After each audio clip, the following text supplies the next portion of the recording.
فرمایا اللہ تعالیٰ تشریف لائیں گے اور زمین روشن ہو جائے گی۔ کچھ لوگوں نے اللہ کے آنے کا انکار کیا ہے، وہ کہتے ہیں اللہ نہ عرش پر ہے، نہ فرش پر ہے، نہ قیامت کے دن وہ آئے گا، نہ آسمان دنیا پر نزول کرتا ہے، نہ وہ بولتا ہے، نہ وہ سنتا ہے، اور نہ اس کے ہاتھ ہیں، نہ اس کے پاؤں ہیں، نہ اس کی آنکھیں ہیں۔ تو یہ انہوں نے قرآن مجید کی بہت سی آیات کا انکار کیا بہانے سے۔ قرآن مجید میں اور احادیث میں اللہ پاک کی جو صفات بیان ہوئی ہیں ان سب پہ ایمان رکھنا ضروری ہے، لیکن اس طرح کہ مخلوق میں سے کوئی بھی اللہ کی طرح نہیں ہے،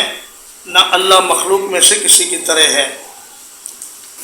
اس کے ہاتھ بھی ہیں لیکن جیسے اس کی شان ہے اس کے مطابق، اس کی آنکھیں بھی ہیں مگر اس کی شان کے مطابق، وہ بولتا بھی ہے مگر اپنی شان کے مطابق، مخلوق سے اس کی کوئی تشبیہ نہیں۔